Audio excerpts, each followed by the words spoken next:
My name's Korne, and I'm from Michigan, very close to the Canadian border in the Great Lakes. And I've just spent the last 9 months in Luxembourg on a graduate student Fulbright fellowship. I wanted to go to Luxembourg to research the multilingual education system there, because my specialty is linguistics, and specifically language learning and language education policy. And Luxembourg is a truly fascinating place because they have 3 official languages, all of which are used in the education system. So that's Luxembourgish, French, and German. So everyone going through primary and secondary school is educated in at least those 3 languages, but probably some others as well. So I've spent a year being immersed in a very multilingual, multicultural environment, and it's been a really good experience.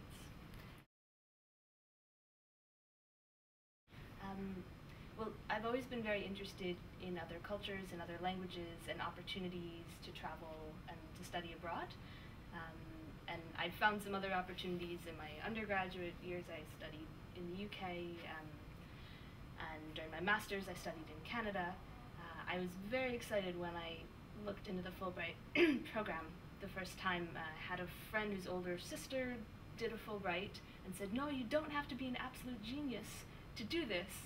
You should have a look at it. It sounds like something you might like." And I remember reading the mission statement on the website and thinking, wow, I support this mission statement 100%. The idea of reaching across cultural borders and national borders, making friendships on a human level, and sharing knowledge person to person. Things that in the US, because we're somewhat isolated from other parts of the world, we're not always able to do that. So I was very excited to apply for this program, and the timing was also ideal. I just finished a master's in Applied Linguistics looking at education policy and language education in the US, and I was very curious to see more about what's going on in Europe, which is a much more multilingual environment. And they've been working a lot longer, I would say, on figuring out effective methods of bilingual education and multilingual education. So coming to Europe, and specifically to Luxembourg, was an ideal step to further my research into language education policy. I found it very helpful to get started in advance, to start making contacts in Luxembourg well before I needed to submit the application, so that I was able to feel out what my project might look like on the basis of the people who were interested in working with me and supporting me in Luxembourg. So I very quickly found an open door at the University of Luxembourg, which is a young and dynamic institution, so they were quite eager to welcome me there. And that helped me to shape what kind of research I would do. So in terms of writing the project proposal essays, it wouldn't have been possible if I hadn't had quite a clear idea who I was going to work with, what I wanted to do, what questions I wanted to ask. So in that respect, the essay wrote itself, because I really knew where I wanted to go and why, and who I wanted to work with. So if you have those points of information, then it can fall into place. I found it useful to talk to people who had been on Fulbrights in the past, specifically in the graduate student category, because they had good ideas about what might be a manageable size of project, what I could aim to accomplish in a year.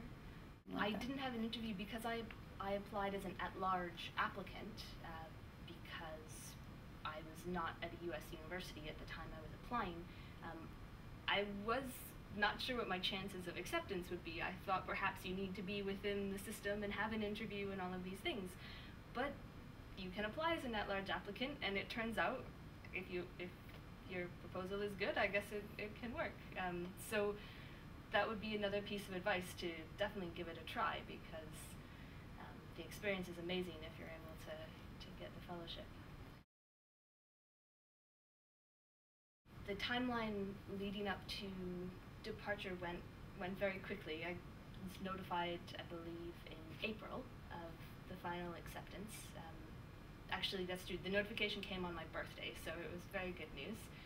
And from that point onwards, I bought a Luxembourg guidebook, started learning as much as I could about the country. I was very happy to find out that there would be an orientation with the Fulbright Commission in Brussels at the beginning, so I was already planning on learning a lot of what I might need to know in terms of logistics from that point. Received a very extensive pre-departure booklet from the Commission in Brussels as well, with lots of information, mainly about Belgium, but also some about Luxembourg. And in this day and age, there's a great deal that one can learn on the internet. We're very fortunate at this point. You're not in the dark if you want to find out bits of practical information.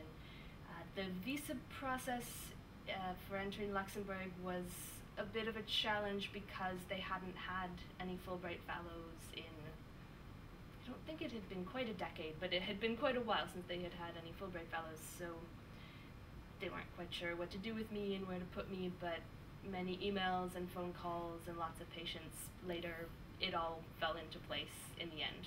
So yeah, all's well that ends well on that account. And it was very nice to arrive in Brussels with a group of other Fulbrighters coming from America, all here to do different projects in different parts of Belgium, different research or teaching interests. And we had a one-day orientation in Brussels looking at the support services available for Americans living abroad, as well as getting to know the city a bit, which is a beautiful city and an exciting place, being the center of the European Union. And from Brussels, I then went to Luxembourg, looked for housing, met with my university sponsor, and bit by bit started to find my way around.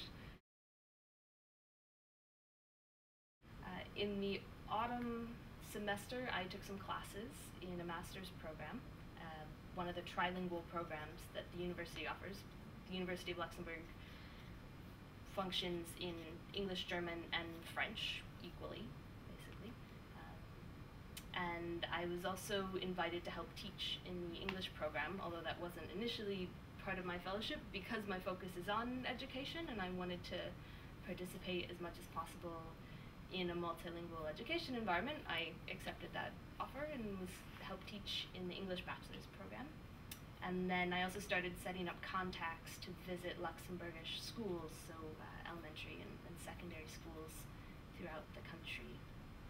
And I basically continued in those activities throughout the year, also participating in various conferences and symposiums that were hosted within my research unit, and learning about the projects that other researchers are working on within the university.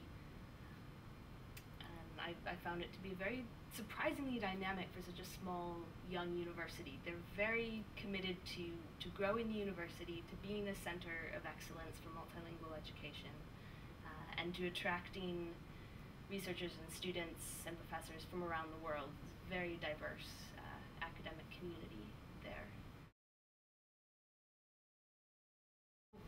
One thing that I really appreciate about Luxembourg, and I enjoyed living there for this reason, is the openness that they have towards multiple cultures and multiple languages. Because they have this trilingual norm, they identify with French and French culture, but they also identify with German and German culture.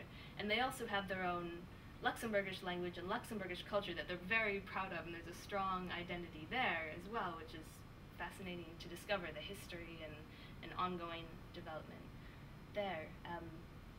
And that's something that for me exemplifies what the Fullbright program is about, helping people to open up to different cultures and different perspectives on the world through learning the language of another country or through spending time there and getting to know it better.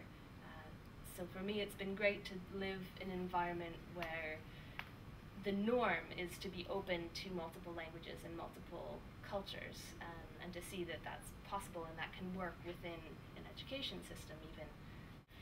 So for me, for the future, as I'm embarking on a PhD program in educational linguistics, it's really strengthened my motivation and my conviction to help promote and develop language education in the US, to promote more bilingual education, to promote more openness to other languages and other cultures, my way of doing that is through language education. There's certainly many other ways. Travel abroad is certainly a great way to do that. But for those who would not be as fortunate to have the experience I've had, to live in another country for that amount of time, at least learning the language in the school system, I think, is a great way to do it. Luxembourg, being in between Belgium, Germany, and France, is right in the center of Europe, which is a very fascinating place to be. It's one of the founding members of the European Union, and it hosts several EU institutions. So being here and being affiliated with the Fulbright Commission in Brussels has given me many opportunities to learn about the European Union, which was not something that I was very aware of prior to coming here. Although many people haven't heard of Luxembourg, the statement that small is beautiful is really exemplified by this country. It's sometimes called the green heart of Europe, and I think that's an excellent way to sum up the beauty and the fascination of this very small but interesting